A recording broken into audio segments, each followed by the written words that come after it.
And it's none of your business. It's my business. No, Anyway, are you in the bed with him? You said it still isn't done. Wait. She's 22 years old now. Wait, 12 years old, where was she at? In foster care. So I was more worried about getting her out. Why didn't you get her then? Why didn't you have the DNA done so you could have got her out of foster care? We've seen messy couples before, but today, it's grandmama drama. Two young parents come to paternity court, but it's their moms doing most of the fighting. Sherry Lang and Eva Brown are going head-to-head, while Judge Lake is caught in the middle like a referee. Ms. Lang have been waiting in agony to find out if you're indeed the biological father. Right out the gate, Ms. Lang insists Ms. Brown slept with her son's best friend. That's why she doubts baby Janelle belongs to her boy. Ms. Brown nearly leaps from her seat shouting, "That's a lie!" And you can feel the tension climbing by the second. Miss Brown slept with my son's best friend from the sandbox best friend. Then Brown drops a bomb. She claims she caught her man cheating with 50 to 100 girls. Girl 100? That's not a boyfriend, that's a whole rotation. Even Judge Lake looks shook, trying to figure out if they're here for a paternity case or to film cheaters. Your mother lied for you, girlfriend. No, I don't have no reason to like her. Knock it off. I don't have no reason to like her. And just when you think it can't get louder, the moms start fighting like it's their relationship. Ms. Lang calls Brown's mama out for meddling, while Brown fires back, "Are you in the bed with him?" The audience is hollering, and Judge Lake is like, "Order in the court before I order y'all out." Mr. Lang. Okay, My daughter be the pet. Mr. Lang is the pet. We rewind the story. When Brown found out she was pregnant, Mr. Lang was thrilled. He even took the doctor's note to school bragging about being a dad. But later, his so-called friend Mr. Dixon whispered, "That baby could be mine." And from there, the doubt started growing. Then find out you're pregnant, and what happened? I was at the doctor. I came home and I gave him the paper saying I was pregnant. Brown swears she never touched Dixon, calling him an enemy out to stir up drama. But then Ms. Lang testifies that during a kitchen fight, Brown admitted to being with Dixon. Brown yells, "That's a lie!" And the courtroom is officially chaos. I'll see him walking to her house, to her apartment, while I'm like walking down the street, things like that. They had pictures together, hugged up. Was this before or after the baby was born? Before. Despite all that, Lang was right there at the hospital, cutting the cord, signing the birth certificate, holding baby Janelle with pride. Even Grandma Lang admits she held Brown's legs during delivery. Y'all, this family is messy, but at least they were in sync for one day.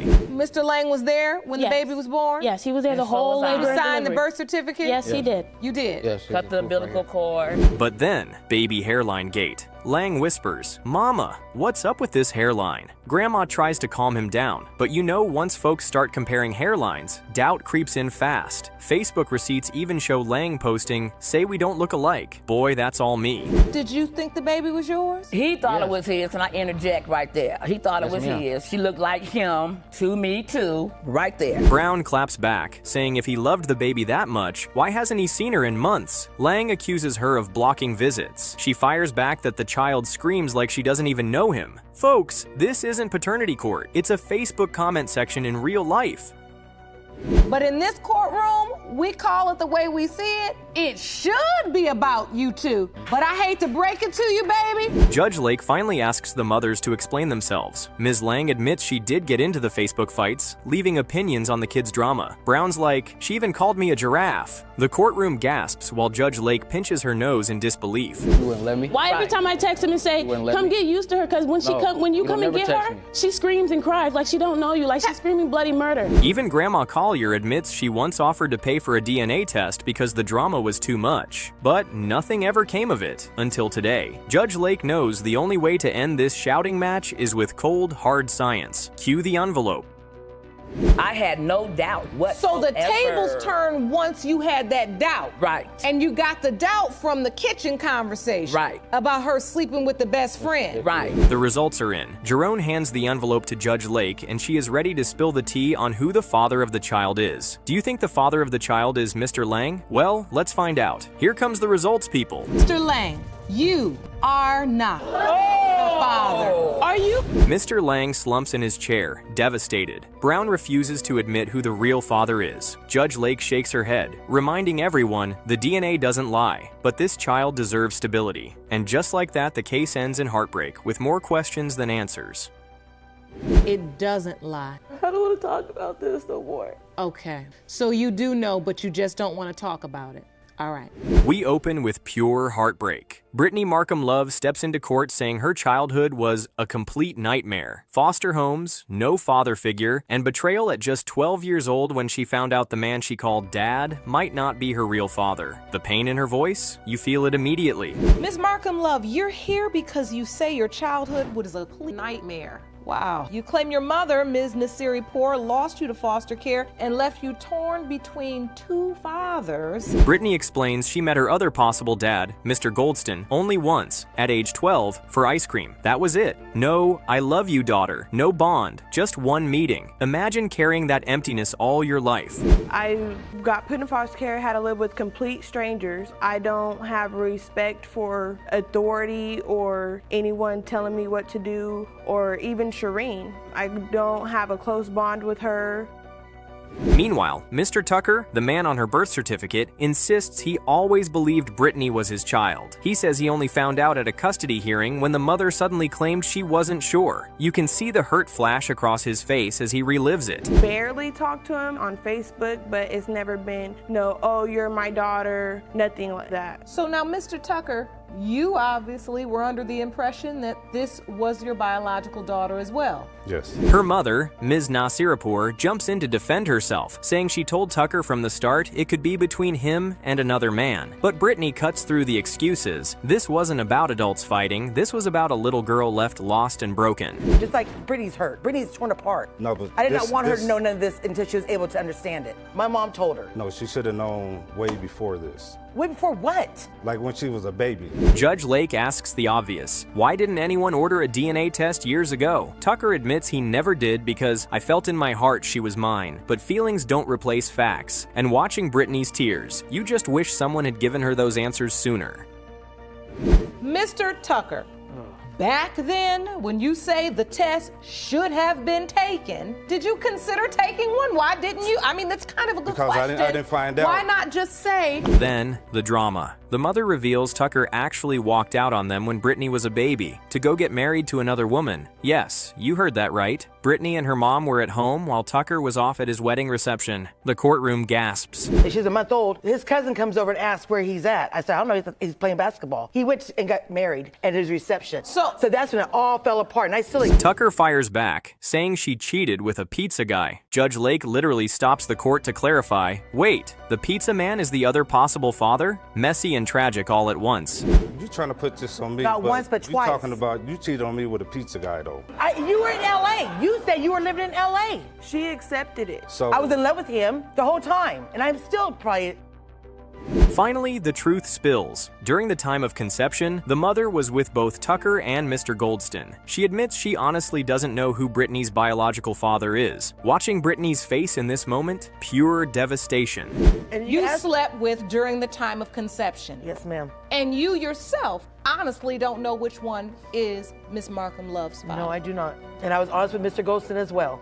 I told him when I was like 5 months pregnant, he could be the possible father. Through the tears, Brittany confesses she doesn't even feel comfortable calling her mom, Mom. That word carries too much pain. She says, she's Shireen now. The distance in her tone hits like a punch. Your daughter. Because I know she's ashamed of me. She's ashamed of me. I love her with all my heart. I love my daughter. I can tell. She's my baby. And that's why you're here, because you're in court. I'm here to support her because because I want her to right know. your wrongs. Brittany then looks at Tucker and Goldston's photos side by side, trying to see herself in one of them. Mr. Tucker is who I know, she says quietly, but you can hear the longing for something more, a real secure answer.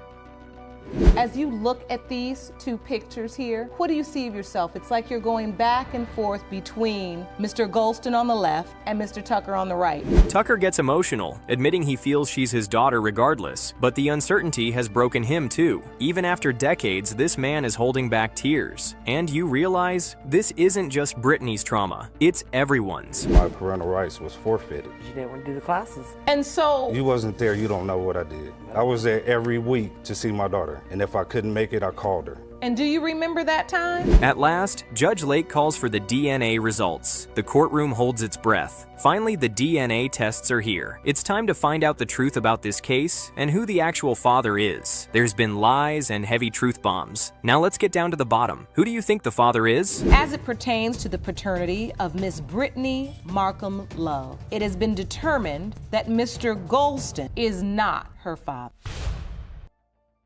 Judge Lake consoles her, telling her that while today didn't bring closure, it brought clarity. She can now begin her true search. Brittany, in tears, nods. Her journey isn't over, but at least she finally knows where not to look. You help her, you understand? Good luck to all of you. Court is adjourned. Jerome, can you please escort Miss Markham Love up to the bench? Yes, sir. Sometimes as mothers, we have the strength to do things that we may not even have the strength to do for ourselves. You know that feeling, right? Kayla Brown enters paternity court with her adoptive mom by her side, stunned after being contacted by a man she never knew, claiming to be her birth father. Imagine scrolling Instagram one day and suddenly finding out your entire life story might not be what you thought. Ms. Brown, you stand before the court with your mother, Alicia Brown. You say your world was recently turned upside down when you were contacted by a man whom you've never even heard of before, claiming to be your birth father. Mr. Hampton walks in, emotional from the start. He says he's been searching for Kayla for 20 years. He even claims he named her Kayla himself, was there for her birth, and still remembers every detail like it was yesterday. Hello, Mr. Hampton. Thank you for joining us today. Hello, Your Honor. Thank you for being here. So, we just heard. But Kayla pushes back. If you were there, why wasn't I with you? Why did I grow up adopted instead? The pain in her voice is raw. Hampton tears up, saying he couldn't take her at the time, but cried all the way home on the plane. I'm just being honest. Your mother was going through some problems. I had the opportunity to take you when I met her at the mall. I didn't know whether she wanted me to take you permanently. I couldn't take you at the time. I had to go back to Seattle. Then Hampton presents proof. Photos of him with Kayla's birth mom, even holding a baby he swears is her. He's kept them for 2 decades, waiting for this day. Judge Lake studies the photos, and Kayla admits, that baby does kind of look like me.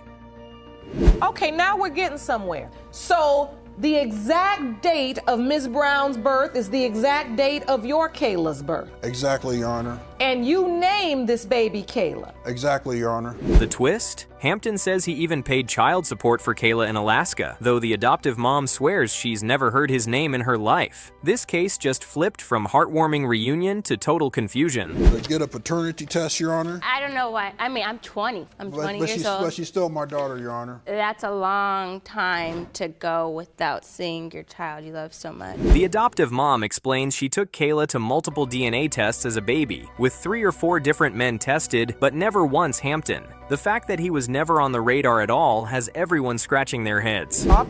We had her from the time she was 3 weeks old. She came to us. Normally, we're foster parents, and I normally wouldn't take an infant in because I knew I'd be attached to them. Hampton swears he contacted social services years ago, trying to claim his child, but the mother's disappearance stopped everything. He shows a letter from 1994 confirming he had reached out. He's shaking as he insists, "I never forgot you. I celebrated your birthday every year." Because, Your Honor, I didn't. Jerome, let me have. I didn't forget about her, Your Honor. Every year you put her name on a birthday cake. That's right, Your Honor. Because I wanted to show her, because I knew someday that I would find her. Kayla breaks down, questioning him. If you really wanted me, why didn't you find a way? She compares it to what she would do for her own child. Sleep in a car, go to a shelter, do anything. That moment hit hard. I've made some bad choices, Your Honor, but I've never run from any of my children, Your Honor. I've ran to them, Your Honor, and that's why I'm here today, right here in court. Finally, Judge Lake acknowledges this is one of the biggest mysteries the courtroom has seen. With emotions pouring from both sides, she calls for the DNA envelope. The tension is unbearable. Your Honor. Jerome, the envelope? Yes, sir. Would you like to say one more thing before we get to the results? I've gone through a lot the last 20 years, Your Honor. This is my life, Your Honor. Finally, the DNA tests are here. It's time to finally find out the truth about this case and who the actual father is. There's been lies and heavy truth bombs. Now let's get down to the bottom. Who do you think the father is? In the case of Brown v. Hampton, pertaining to 20-year-old Kayla Brown, Mr. Hampton, you have desperately waited for this answer. You are not her father.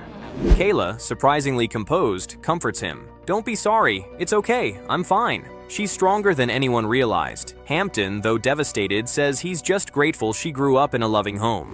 That can't be right, Your Honor. But that is me in the picture. I don't know what's going on here, Your Honor. This is where paternity secrets destroy our lives and our perceptions and what we believe to be true, because it may, in fact, The courtroom is left silent. A man who fought for 2 decades learned the truth wasn't what he hoped, but he still got closure. Judge Lake sums it up perfectly. Paternity secrets destroy lives, but the truth is the only way forward. Don't be sorry. It's okay. I'm good. I'm fine. And that's what he wanted to know. Exactly, Your Honor. So with that said, court is adjourned. Ms. Montoya and her son, Gregory Sensabaugh, waste no time accusing Ms. Brown of telling multiple lies about who fathered her daughter. Gregory looks ready to burst when Ms. Brown openly admits she has lied before. This isn't just courtroom drama, it's generational drama, with a mother stepping in to defend her son at every turn. Can you feel the tension already? Ms. Brown, you admit to lying about the paternity of your daughter to both plaintiffs. Yes, Your Honor. You say you realize they no longer believe anything you say, and you're hoping today's results will finally uncover the truth. When Judge Lauren digs into how the relationship ended, Ms. Brown claims she left Gregory because he was too attached to his mom. Gregory snaps back, clearly insulted. But the kicker, she says they were supposed to move in together. She even had an apartment ready to sign for, and he just ghosted her on signing day. Talk about a plot twist before the baby was even in the picture. It ended when we were supposed to, we had a conversation, and he had said that he was ready to man up and move in together. So I had found an apartment. I had an apartment that was... Gregory fires back with accusations that Ms. Brown was still talking to her ex at the time. Meanwhile, Ms. Montoya is having none of the side drama. She jumps in to remind everyone the main issue is the lies and the lack of closure about the child. This back and forth feels like a family feud colliding with a soap opera. For days later, after I left California. No, you called didn't. me 3 days that I made it into Oklahoma. No, you didn't. Then comes the infamous calendar evidence. Ms. Brown admits she was intimate with both Gregory and her ex during the same time frame. She's literally color-coded the days in green and blue to show who was involved when. Even Judge Lauren seems momentarily stunned at the level of detail here. Talk about organized chaos. I just want to get to the bottom of this and see what it is, because there was no closure. So, Ms. Brown, at some point you almost end up with another guy. But Ms. Montoya catches an inconsistency. She says Ms. Brown once told her she flew to Oklahoma, got off the plane, and started throwing up, implying morning sickness. Now, Ms. Brown swears she never said that. Watching these two debate the logistics of a trip while implying hidden motives? Priceless courtroom drama. With both men on a calendar, okay? In green are the days you were intimate with Mr. Sensabaugh. Yes, ma'am. In red is outlined. The emotional stakes rise when Gregory describes being shot 6 times, in the head, arm, back, and butt. After nearly dying, he says all he could think about was whether the baby might be his. Ms. Brown insists she called his mother, not him, but Ms. Montoya pushes back hard. The tension here is razor sharp. You could cut it with a knife. So does he have to die for the truth to come out? What happened? He's been shot. And that's the lifestyle that I didn't want to let my daughter leave with. You was messing with him at the time of his life. Gregory says he's always thought the child looked like him, and he wanted to be in her life without even waiting for a test. His mom is nodding along fiercely. Ms. Brown sits stiffly, giving almost nothing away. The emotional divide between wanting a relationship and doubting it's even possible is huge here. Same difference. This is the picture that I seen on Facebook. You saw this picture on Facebook? Yeah, and I inboxed her because I wasn't getting no answers from my son. With the other, like, daddy right there. Did you inbox her because when you saw the baby, you felt like... Enter Ms. Montoya's timeline of lies. She explains how she bought a home DNA kit, waited 2 months for Ms. Brown to send it in, and then got results showing 0 probability Gregory was the father. But then, week 14, she hears Ms. Brown might have swabbed another one of her kids on purpose. Judge Lauren's eyebrows practically hit the ceiling. Correct. Please explain to the court what happened then. That's when I created this timeline of lies and I submitted it to the court, if I can show you. Let's take a look at that. Yes, ma'am. Okay. The timeline of lies is week 1. I purchased the DNA test. to which she agreed to take. Ms. Brown admits she delayed sending the kit because she didn't want to know the truth. When pushed about the swab switch accusation, she says she only said that out of anger. Ms. Montoya, though, isn't buying it, especially since her son got shot again after the fake test period. Drama overload. That there was zero probability of paternity. But then what happens on week 14? Week 14, I get told by my son that she said she lied and that she swapped one of her other kids on purpose. Gregory accuses Ms. Brown of posting pictures online like he was the dad, which sparked fights with her ex. Ms. Brown explains she didn't want her ex's family thinking the baby wasn't his. Translation, she was keeping both men guessing until she could see who the baby looked like. The courtroom air is thick with disbelief. Okay, I'm posting them on Facebook, Instagram, or whatever, like this is my baby, like you like this, like it's my baby, like showing everybody. So she called me like, why would you do that? Why would you do that? Why would you do that? Now you getting, like, now I'm going through all this because his family member seen. Finally, Judge Lauren reaches for the envelope. The tension is suffocating. Gregory leans forward, his mother stares straight ahead, and Ms. Brown braces herself. The results? Let's see who it's going to be. It's been one hell of a ride in this courtroom, and I'm sure everyone is dying to know who the real father of the child is. It has been determined by this court. Mr. Sensabaugh, you are not father. Ms. Montoya says she's not crushed, just hoping her son will move on, marry, and have a child he can raise from birth. Gregory admits he feels relief knowing the truth. Judge Lauren even throws in some life advice about leaving dangerous environments behind. And with that, the courtroom battle is over, but not before delivering one of the most tension-packed paternity reveals ever.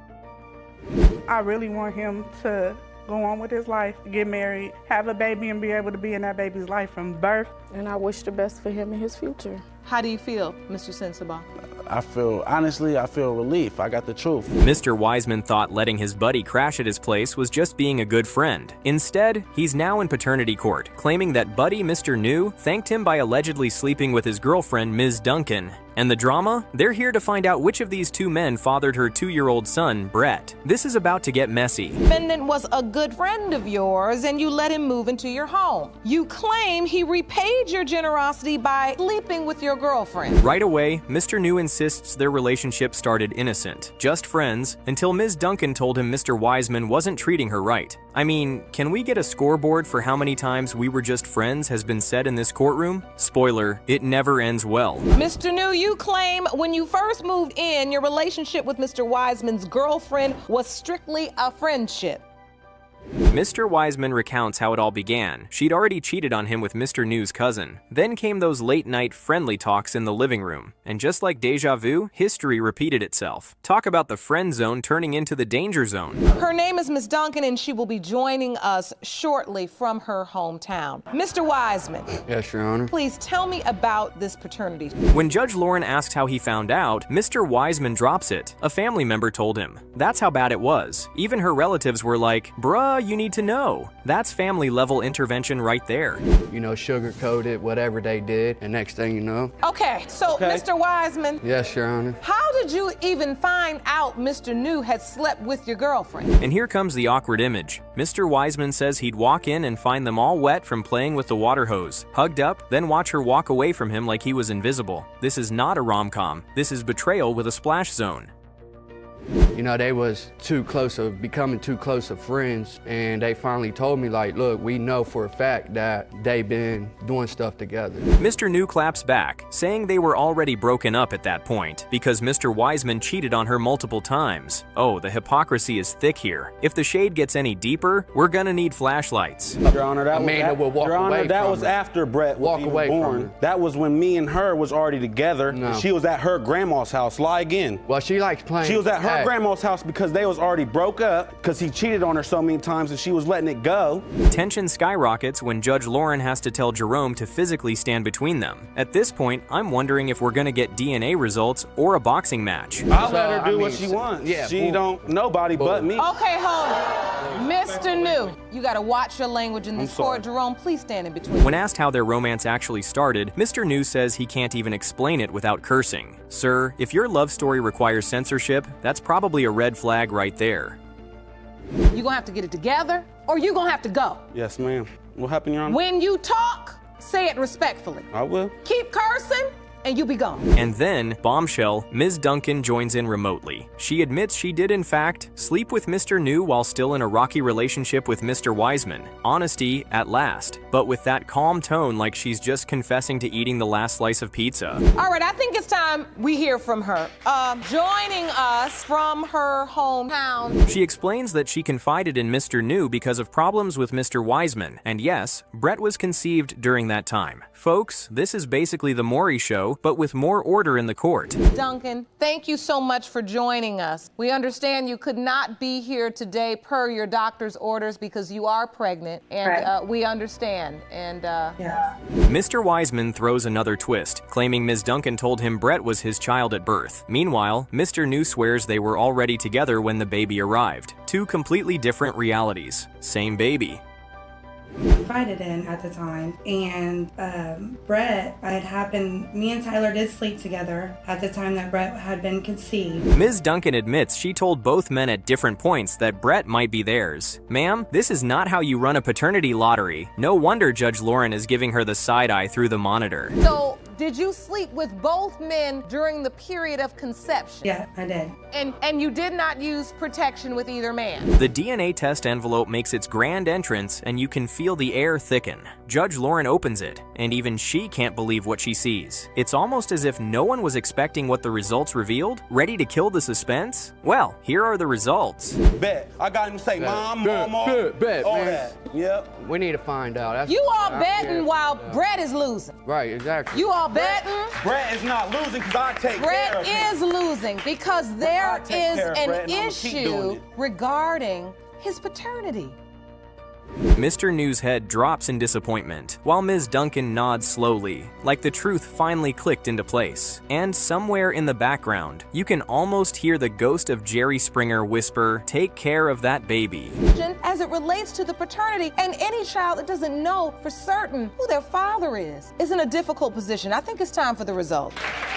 Ms. Hatcher walks into court already carrying a whole lot of drama. She admits she was with not one, not two, but 3 different men at the time her son Josiah was conceived. Yup, 3 possible fathers. That's Mr. Scott, her 5.5-month fling, Mr. Blake, a one-night stand, and Mr. Sneed, her ex. Buckle up, this ride's about to get bumpy. Ms. Hatcher, you confessed that at the time you conceived your 2-year-old son Josiah, you had sexual relations with 3 men. Now, you don't want your son to suffer for your mistakes, so you've requested. When Judge Lake asks Hatcher how this all happened, she whips out, wait for it, a color-coded calendar. Yellow for Scott, blue for Blake, green for Sneed, all outlined with red for the conception window. You know it's messy when we need a visual aid to keep track of who's who. Even Judge Lake is like, okay, this is a lot. So, Ms. Hatcher, please explain to the court how you got yourself in this situation. Yes, Your Honor. At the time, I had sex with 3 different men around the same time my son conceived. But then Mr. Scott immediately derails the courtroom with a cheap shot, asking Ms. Hatcher how much she charges for sex. The audacity. Judge Lake shuts him down quick, but the damage is done. Hatcher calls him ignorant, he calls himself the victim, and already the insults are flying across the aisle. Yes, Your Honor. One time. Did you use protection? No, we did not. How much did he pay? Excuse me, Mr. Scott? Scott insists he stepped up from the start. He was in the hospital for Josiah's birth, signed the birth certificate, bought diapers, and even had Josiah over for football Sundays. But Hatcher snaps right back. That man hasn't done any of that. Judge Lake looks like she needs a whistle for this back and forth. So when the baby was born, were you in the hospital? Yes, ma'am. I was there for him. And did you sign the birth certificate? Yes, ma'am, I did. I have it right here. I signed the birth certificate. Jerome, hand me I've been that birth buying certificate. diapers. I've been buying playpens. Things heat up when Hatcher admits she told Scott herself that Josiah might not be his. Apparently, she added up the dates wrong and realized later that conception happened in December, not January. Imagine realizing your entire math was off by a month and dropping that bomb after the baby was born.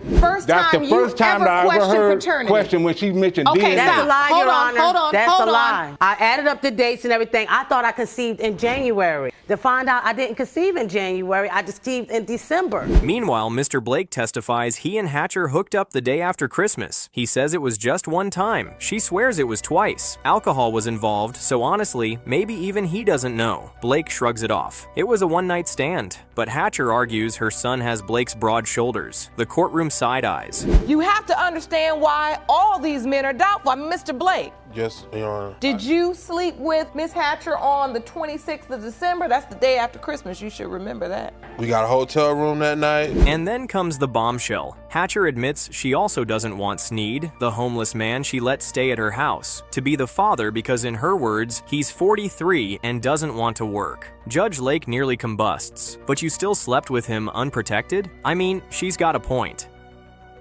I thought he had the flat feet. I know how this may look. The only thing I'm trying to do is just try to find out who my baby father is. Because I know that it's hard. I had moved from a house to having a car. Scott tries to defend his character, but it spirals into chaos. He's yelling about being a good dad. Hatcher is yelling back that he's horrible, and Judge Lake has had it. She literally tells them both to run your own case. You could cut this tension with a knife. No, you don't need to defend yourself, That's not sir. the point, ma'am. I have 3 kids that are watching me, and that woman just said something about my character, and I have a right to say something myself. Finally, emotions take over. Hatcher breaks down, ashamed to even be in this position. She says all she wants is to give her son a better life, get her GED, and move forward once the truth is out. For a second, the insults stop, and the real weight of this situation sinks in. It's the other 2 men. Which one of the other 2 men? And the only So that's reason, your hope? Yes, that is my hope. Why are you emotional? What do you feel? Because, you know, I'm ashamed that I'm here for this for my son, because I would have never thought I'd be the kind of woman.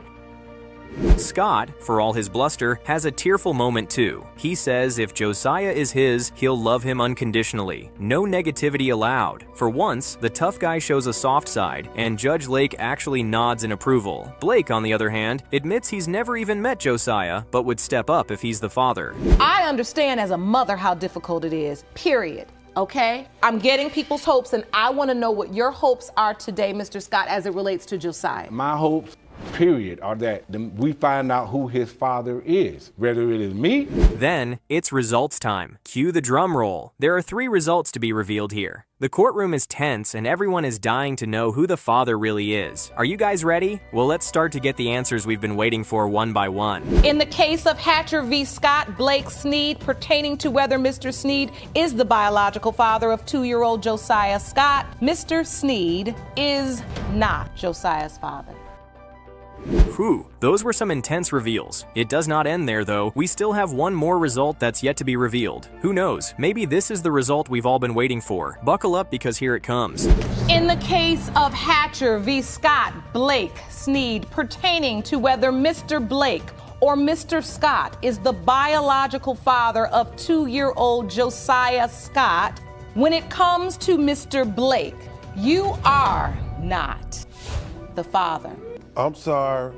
But Judge Lake isn't done. She gives both Scott and Hatcher a tongue lashing, reminding them that Josiah deserves better than their constant fighting. Her final words cut deep. You all have to love Josiah more than you dislike one another. A mic drop moment to end this roller coaster. You're out. What? I'm tired of all this eye rolling. I'm tired of all this like I don't know what I'm talking about. This doesn't have to happen again. You thought your church was messy? Imagine your bishop standing in paternity court accused of fathering a child with a woman nearly 30 years younger, and she admits she was also with 2 other men at the same time. Yep, this isn't Sunday service, this is pure drama, y'all. Mr. House, you're a church pastor and bishop who may have fathered a child with a woman who's 28 years younger than you. Yes, Your Honor. Mr. House, the bishop in question, tries to set the stage. He says, I'm a pastor, but I'm also a man with manly needs. Sir, did you just confess that from the pulpit of paternity court? Judge Lake raises her eyebrow, and the whole courtroom knows this is about to go left. It was supposed to have been like a Bible study thing, but instead of that, it was like more, it led on to sexual. Unprotected sex. Ms. Webster, the young woman, swears they met through her aunt at a church event, but the bishop claps back, nope, it was at a fast food joint. Then, brace yourselves, he calls her a hoochie. Judge Lake nearly combusts, shutting him down. We are not in Hosea chapter 4. This is my courtroom. Iconic. Welcome, sir. Thank you for joining us. Please state your name for the record. Andre Miles Jones. Mr. Miles Jones. All right, we are here with Ms. Webster.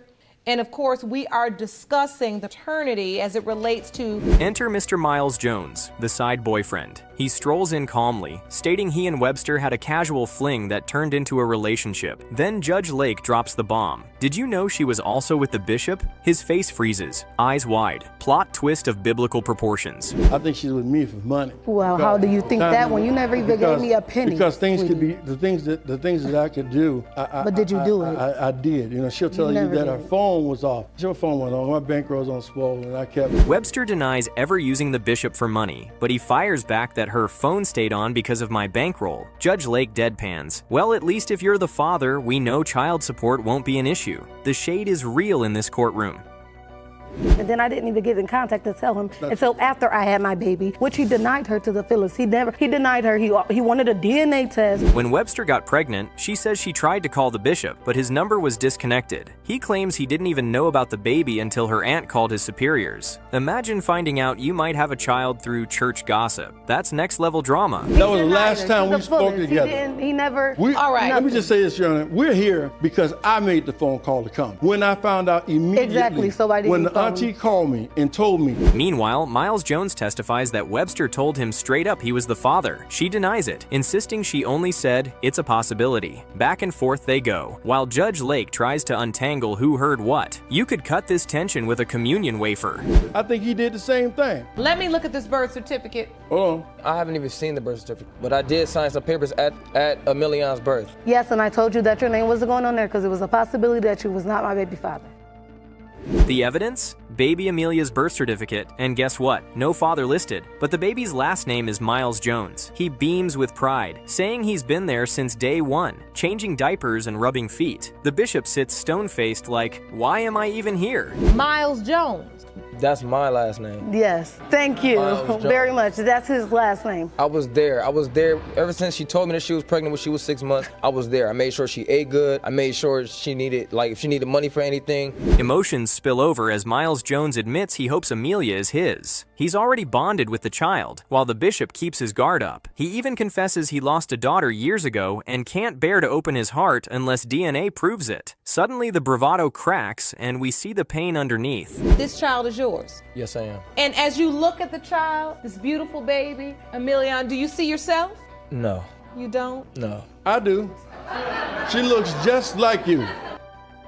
Finally, cue the drum roll. Judge Lake has the first result in her hands. She is ready to drop the bomb. The moment we have all been waiting for is finally here. It's been one hell of a ride, back and forth with so much drama. Now let's see where it ends. It has been determined that Mr. Miles Jones, you are not her father. That was a shocker. I definitely did not see that one coming. Well, the tears might not be over just yet. The second results are in, and Judge Lake is ready to drop the bomb once again. In the case of House v. Webster, Miles Jones, as it pertains to Mr. House, it has been determined by this court that you are not her father. The closing is classic Judge Lake. It takes DNA to be a father, but it takes love to be a daddy. Miles Jones nods proudly, vowing to keep raising Amelia as his own. Talk about turning scandal into salvation. Wish you all the best of luck. Court is adjourned. Jerome, will you call? I don't know if you two want to continue to try to have a relationship, but most importantly, in this courtroom. Ms. Shoma walks into paternity court with a heavy confession. She had a weekend fling with her co-worker while still married to Mr. Clare. That's right, 2 men in one weekend, and now there's an 11-month-old baby whose father could be either her husband or her co-worker, Mr. Freeman. Talk about messy. Good day, everyone.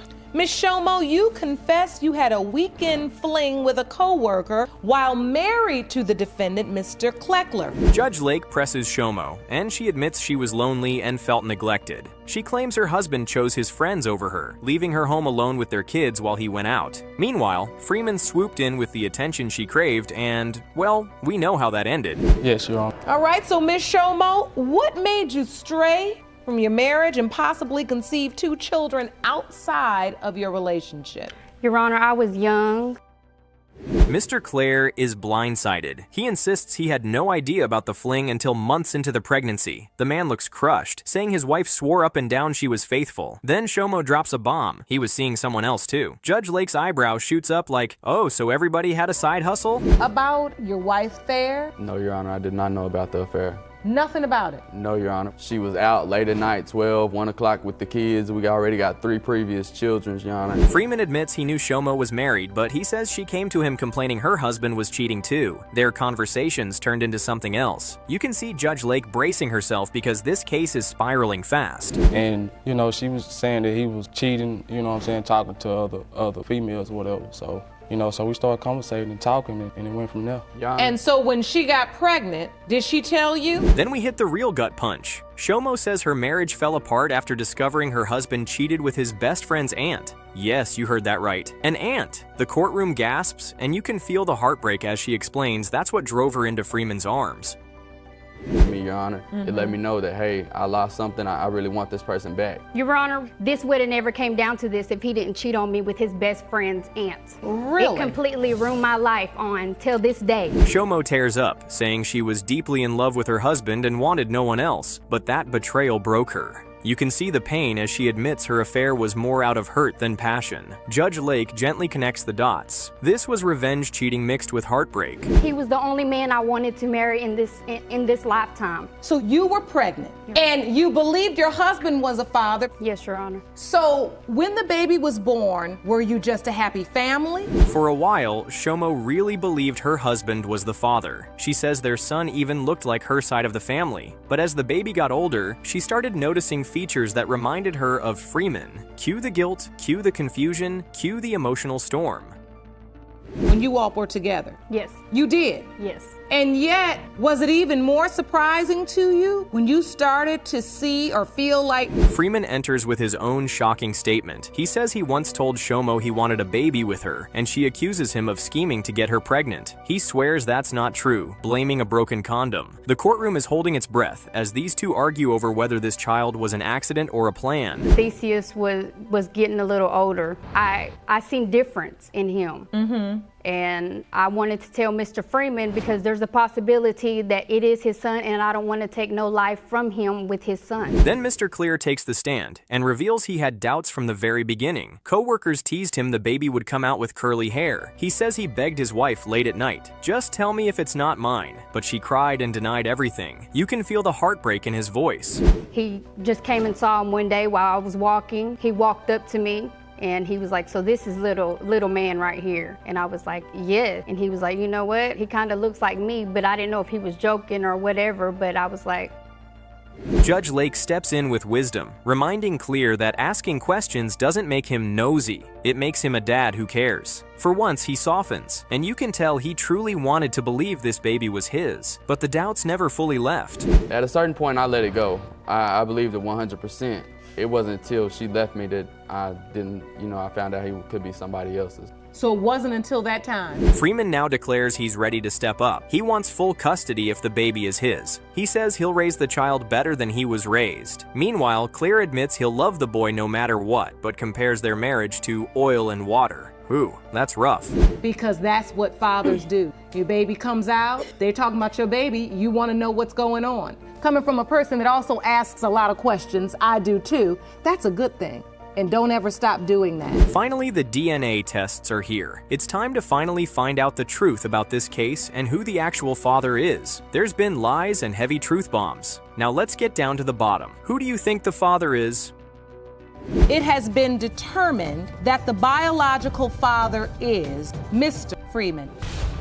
Shomo breathes a sigh of relief, saying her son needs a father, and now he has one. Freeman beams, promising to raise the boy right, and Judge Lake closes with the ultimate truth bomb. This baby deserves love from all sides, no matter what went down between the adults. Congratulations, y'all. So appreciate it. Do what I got to do. That's all I got to say. I'm really relieved because my son needs a father in his life.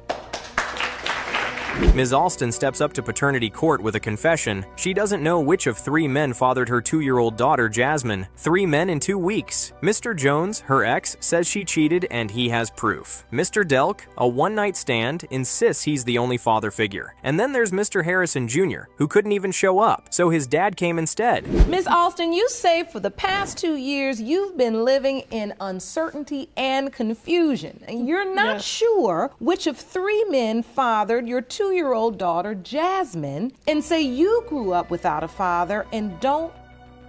Ms. Alston admits she slept with all 3 men during the same 2-week period. Girl. She even says Jones and Harrison were actual relationships, but Delk was just a one-nighter. Judge Lake's eyes go wide because this case is already shaping up messy. To help determine paternity. Now, Ms. Alston. Yes, Your Honor. Please explain to the court how 3 different men could possibly be your daughter's biological father. Mr. Jones recalls how he found out she was pregnant. She told him, "How would you feel if you're not the dad?" Excuse me? That's not how pregnancy announcements work. No wonder he never trusted her. She said to me, "How would you feel if you're not the dad?" That's not how I told you. That's not how I told you. I told you that I was pregnant. I told you after the test that you may not be the father. At the hospital, Jones's mom showed up thinking she was about to meet her grandbaby. Meanwhile, Harrison's dad walked in calling himself grandfather. Awkward silence followed because no one actually knew who the baby belonged to.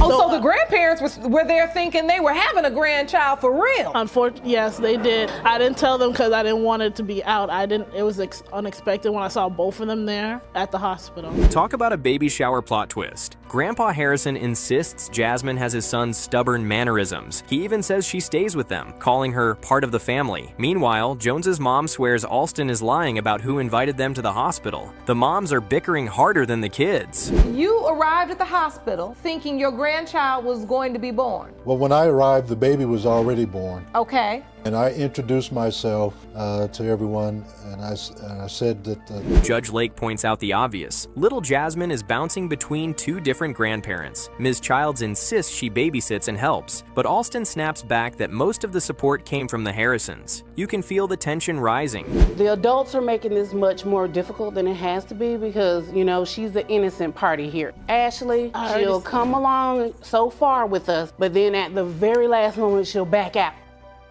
Comes Mr. Delk, Mr. One Night Stand himself. He admits he never thought he could even have kids because he lost a testicle in an injury. He's pushing 50, and these other guys are in their 20s. Yet somehow, here he is in paternity court. And you say you've been a father figure to her. I started watching her in June, okay? This was when you was doing your little paperwork and trying to find a job and everything. And basically, what was going on was... Delk proudly explains he stepped up anyway. He watched Jasmine for months, moved downtown to be closer, even played mom and daddy. He says, "She lives with me." Judge Lake leans in like, "So this wasn't just a fling, huh?" You know what I'm saying? And Miss Alston, how old are you? I'm 20. You know, I'm gonna give it to you, Mr. Delk. That would make an older man say, you know what? Look, if I'm going up with... When asked what he hopes for, Delk gets emotional. "She's my daughter regardless. If I walk out that door, she'll holler for me." Folks, this is the first time a one-night stand story actually sounds heartwarming.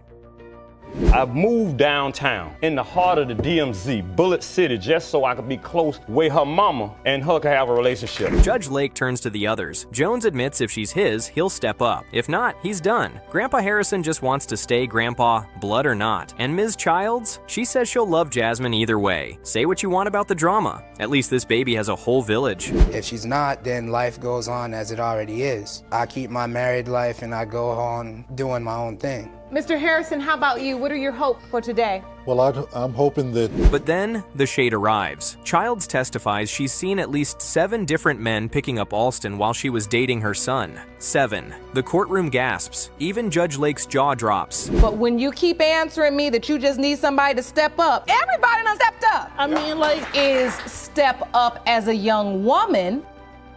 And here it is. Cue the drum roll. Judge Lake is ready to reveal the DNA results. The wait is finally over. This is what we have all been waiting for. Who is the father of the child? I guess the DNA results are about to give us that answer. I hope you guys are ready. It has been determined that the biological father is Mr. Delk. The courtroom erupts. Ms. Childs looks devastated. Delk beams, saying he always knew she was his. He even jokes raising Jasmine brought the woman out of him after Desert Storm. Judge Lake sums it up perfectly. Jasmine has a village, and now she has the truth. See your emotion. I see that. But what I do feel so happy for is that baby Jasmine's got a village. Oh, yeah. And I want you to understand that that baby's counting on you, all right?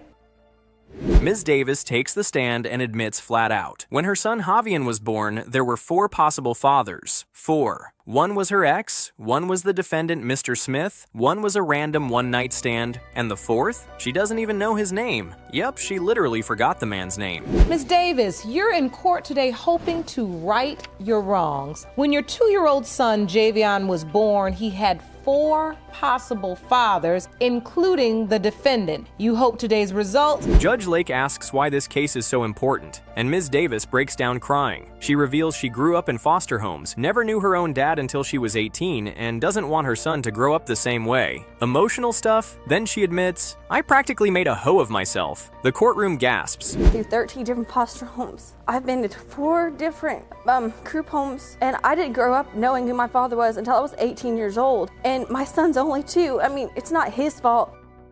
Mr. Smith, the defendant, sits there stone-faced. He says Davis herself once told him he wasn't the father, and that's why he's doubtful now. Davis doesn't even deny it. She just shrugs, saying she didn't think it was him at the time. Talk about confusing signals. Yes, I asked if I could be the father, and she told me no, Your Honor. Now, Ms. Davis, we said that there were 4 potential fathers. Yes, Your Honor. I need you to walk me through that. Then comes the evidence. Ms. Davis pulls out a calendar color-coded with her hookups. Judge Lake looks at it like she's grading homework. November 12th, ex-boyfriend. November 15th, Mr. Smith. November 17th, another guy. November 19th, random man whose name she doesn't remember. Folks, this is not a planner. This is chaos.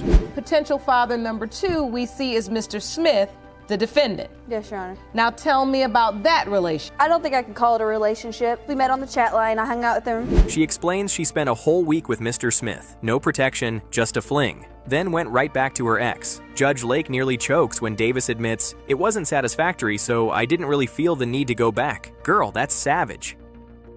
Satisfactory, so I didn't really feel the need to go back.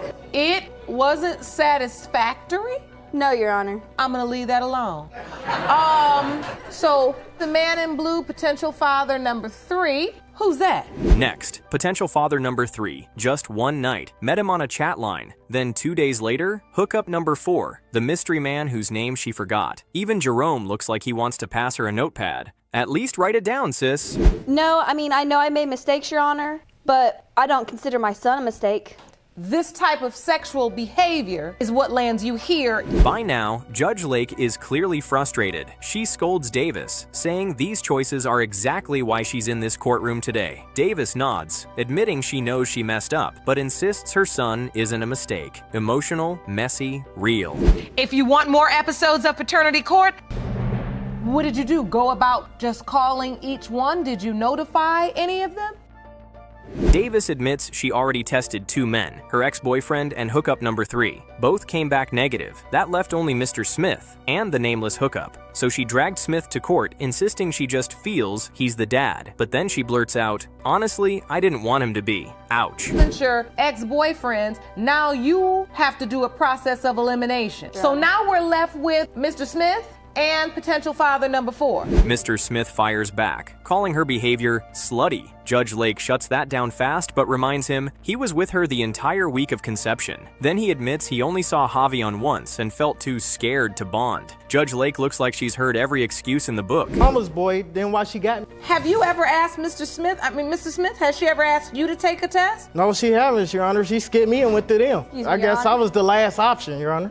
Smith insists Davis is just trying to trap him for money, but then opens up. His own dad died when he was 3, so he knows how it feels to grow up fatherless. Suddenly the tough act cracks, and you can see he does care deep down.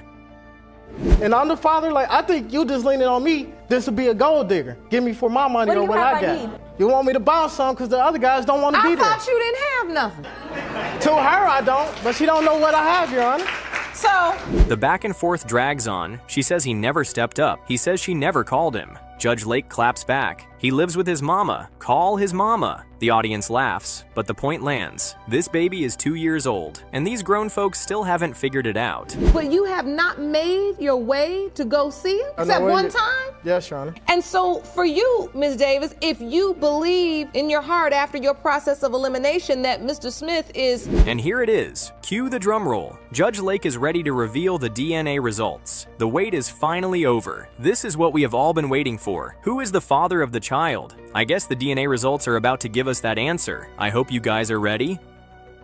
In the case of Davis v. Smith pertaining to 2-year-old Javion Davis, Mr. Smith, you are not Javion's father.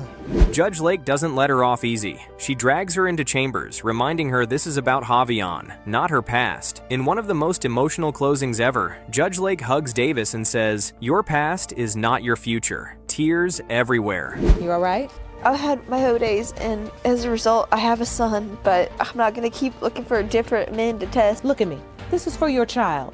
This is about Javion. Miss Montoya and her son, Gregory Sensabaugh, waste no time accusing Ms. Brown of telling multiple lies about who fathered her daughter. Gregory looks ready to burst when Ms. Brown openly admits she has lied before. This isn't just courtroom drama, it's generational drama, with a mother stepping in to defend her son at every turn. Can you feel the tension already? Ms. Brown, you admit to lying about the paternity of your daughter to both plaintiffs. Yes, Your Honor. You say you realize they no longer believe anything you say, and you're hoping today's results. When Judge Lauren digs into how the relationship ended, Ms. Brown claims she left Gregory because he was too attached to his mom. Gregory snaps back, clearly insulted. But the kicker? She says they were supposed to move in together. She even had an apartment ready to sign for, and he just ghosted her on signing day. Talk about a plot twist before the baby was even in the picture. I didn't lay with her, I laid with him. It ended when we were supposed to, we had a conversation, and he had said that he was ready to man up and move in together. Gregory fires back with accusations that Ms. Brown was still talking to her ex at the time. Meanwhile, Miss Montoya is having none of the side drama. She jumps in to remind everyone the main issue is the lies and the lack of closure about the child. This back and forth feels like a family feud colliding with a soap opera. After I left California? No, you called didn't. me 3 days that I made it into Oklahoma. No, you contacted me. No, you didn't. You said, where are you and what you... Then comes the infamous calendar evidence. Miss Brown admits she was intimate with both Gregory and her ex during the same time frame. She's literally color-coded the days in green and blue to show who was involved when. Even Judge Lauren seems momentarily stunned at the level of detail here. Talk about organized chaos. I just want to get to the bottom of this and see what it is, because there was no closure. So, Ms. Brown, at some point you almost end up with another guy. But Miss Montoya catches an inconsistency. She says, Miss. Brown once told her she flew to Oklahoma, got off the plane, and started throwing up, implying morning sickness. Now Miss. Brown swears she never said that. Watching these two debate the logistics of a trip while implying hidden motives? Priceless courtroom drama. Both men on a calendar, okay? In green are the days you were intimate with Mr. Sensabaugh. Yes, ma'am. In red is outlined the dates you were traveling, and then in blue... The emotional stakes rise when Gregory describes being shot 6 times. In the head, arm, back, and butt. After nearly dying, he says all he could think about was whether the baby might be his. Miss Brown insists she called his mother, not him, but Ms. Montoya pushes back hard. The tension here is razor sharp. You could cut it with a knife. Does he have to die for the truth to come out? What happened? He's been shot. And that's the lifestyle that I didn't want to let my daughter leave with. You was messing with him at the time of his lifestyle. It don't matter. My kids was nowhere involved, unattended with this man. Gregory says he's always thought the child looked like him, and he wanted to be in her life without even waiting for a test. His mom is nodding along fiercely. Miss Brown sits stiffly, giving almost nothing away. The emotional divide between wanting a relationship and doubting it's even possible is huge here. Same difference. This is the picture that I seen on Facebook. You saw this picture on Facebook? Yeah, and I inboxed her because I wasn't getting no answers from my son. With the other, like, daddy right there. Enter Miss Montoya's timeline of lies. She explains how she bought a home DNA kit, waited 2 months for Ms. Brown to send it in, and then got results showing 0 probability Gregory was the father. But then, week 14, she hears Ms. Brown might have swabbed another one of her kids on purpose. Judge Lauren's eyebrows practically hit the ceiling. Please explain to the court what happened then. That's when I created this timeline of lies and I submitted it to the court, if I can show you. Let's take a look at that. Yes, ma'am. Okay, the timeline of lies is week 1. I purchased the DNA test. Miss Brown admits she delayed sending the kit because she didn't want to know the truth. When pushed about the swab switch accusation, she says she only said that out of anger. Miss Montoya, though, isn't buying it, especially since her son got shot again after the fake test period. Drama overload. That there was 0 probability of paternity. 0? 0. But then what happens on week 14? Week 14, I get told by my son that she said she lied. Gregory accuses Ms. Brown of posting pictures online like he was the dad, which sparked fights with her ex. Miss Brown explains she didn't want her ex's family thinking the baby wasn't his. Translation, she was keeping both men guessing until she could see who the baby looked like. The courtroom air is thick with disbelief. She was sending pictures. Okay, I'm posting them on Facebook, Instagram, or whatever. Like this is my baby. Like you like this. Like it's my baby. Like showing everybody. So she called me like, why would you do that? Why would you do that? Why would you do that? Finally, Judge Lauren reaches for the envelope. The tension is suffocating. Gregory leans forward. His mother stares straight ahead, and Ms. Brown braces herself. The results? Let's see who it's going to be. It's been one hell of a ride in this courtroom, and I'm sure everyone is dying to know who the real father of the child is. It has been determined by this court. Mr. Sensabaugh, you are not her father. Miss Montoya says she's not crushed, just hoping her son will move on, marry, and have a child he can raise from birth. Gregory admits he feels relief knowing the truth. Judge Lauren even throws in some life advice about leaving dangerous environments behind. And with that, the courtroom battle is over, but not before delivering one of the most tension-packed paternity reveals ever. It's not about being crushed. At the end of the day, I really want him to go on with his life, get married, have a baby, and be able to be in that baby's life from birth. And I wish the best for him and his future. The courtroom is tense from the start. Judge Lauren welcomes Ms. Johnson, Miss Davis, and Mr. Roger Johnson, a man who has raised these women for decades, but admits he's harbored doubts about being their biological father for 25 years. The twist? At their mother's funeral, another man stepped out of the shadows claiming he was their real dad. And if that's not enough, there's yet another man outside the courtroom who thinks Mr. Johnson might be his father too. Ms. Johnson and Mrs. Davis, you are here in court today to finally find out if the defendant is your biological father. You both claim at your mother's funeral a different man approached you. Miss Johnson recounts the jaw-dropping moment at the funeral. She hadn't seen her mother in 4 years when, out of nowhere, a man hugged her and called her his beautiful little girl. Confused, stunned, and trying to keep her composure, she thought she knew exactly who her father was, Mr. Johnson, sitting just feet away. But this man's bold claim planted a seed of doubt that's been growing ever since, forcing her to question everything she thought she knew about her family. Ms. Johnson, explain to the court what happened at your mother's funeral. Well, at the time, I haven't seen my mother in 4 years. I was at work, and that's how I found out that my mother had passed away. Mr. Johnson admits he knew the man, a friend of the family, but insists he'd always believed himself to be the father, despite rumors. Miss Johnson reveals her late mother would constantly change her story, sometimes saying Mr. Johnson was her dad, other times hinting it could be someone else. That emotional whiplash kept her childhood in a fog of uncertainty. And for Mr. Johnson, the whispers about her mother's infidelity weren't just gossip. She outright told him she was seeing other men while he was hard at work. Did you hear this? Yes, Your Honor, I did. And what was... I told him, that these are my kids. Her father, supposed to be father. The allegations grow heavier. Mr. Johnson recalls catching his wife in another man's apartment. Miss Davis adds her own childhood memory, her mother driving to a car lot where a man worked, pointing at him and cryptically telling the man, "This is her." As a child, she didn't understand the weight of that moment, but as she grew older, the puzzle pieces began to click. Now, standing in court, she's beginning to see the picture clearly, and it's terrifying. What did you hear specifically? Actually, she actually told me. She did? Yes, Your Honor. What did she say? She would tell me, I'm unhappy. Mr. Johnson produces a key piece of evidence, divorce papers. They reveal that the girl's mother willingly gave up all parental rights, leaving him to raise the children alone. Judge Lauren acknowledges the sacrifice. Despite his doubts, Mr. Johnson became both mom and dad. He He taught them everything from personal hygiene to life lessons, even using his skills as a tattoo artist to create visual how-to guides for the girls. Miss Johnson tearfully nods, confirming he gave his all despite the uncertainty. I have Yes, proof. sir. I have proof of You have evidence. Jerome, will you please hand me that evidence? that's my divorce papers. So this is a final judgment of divorce. Yes, Your Honor. It says the defendant. But beneath the love, there's pain. Mr. Johnson reveals he sometimes had to pay the girl's mother just so they could see her. The idea shocks the court. He wasn't buying time for himself, but for them to have a mother-daughter connection. Miss Davis had been too young to realize the truth, but her brother saw it happen. This wasn't just a paternity question, it was a story of a father fighting for his children against odds most couldn't imagine.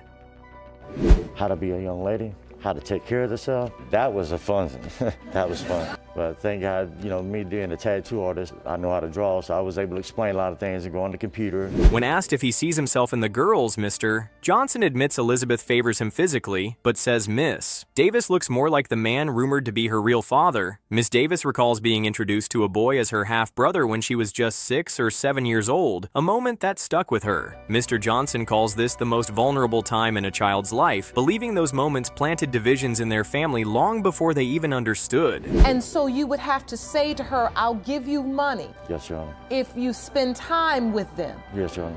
Oh. My daughters, they was too young to...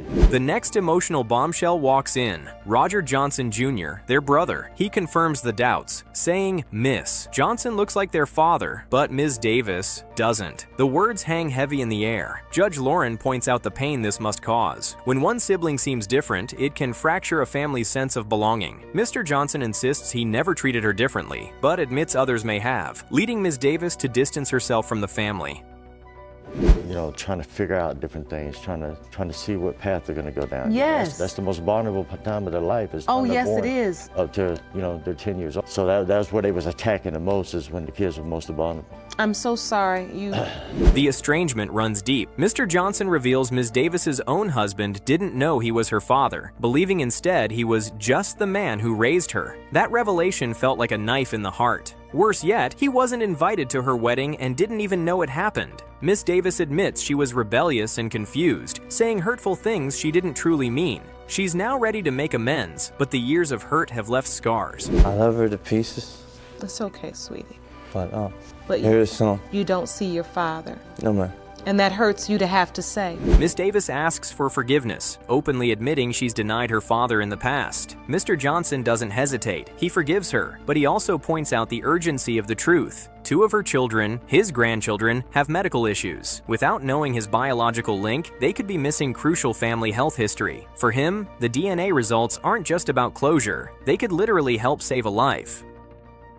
I was very confused still at that point of time. Okay. Your Honor, she was so confused, another man gave her away at her wedding. I wasn't even invited. I didn't even know she had got married. Finally, the envelopes come out. The courtroom goes silent. First, Roger Johnson Jr. The test confirms Mr. Johnson is his biological father. Relief and validation sweep the room. Next, Elizabeth Johnson. Again, he is confirmed as her father. The tension builds for the last, most contested result. Even though I want to know if I'm really her father, regardless if I am biological, I'm always going to be her father. She needs to know, and her children need to know, because with the medical problems they have, and if it takes going through this pain right now. The final envelope is opened. For Melinda Davis, the woman who spent years feeling like an outsider, the one whose face sparked doubt, the answer is clear. Mr. Johnson is her biological father. The years of uncertainty crumble in a single sentence. Miss Johnson says the truth closes a painful chapter, and Ms. Davis is ready to move forward with no doubts.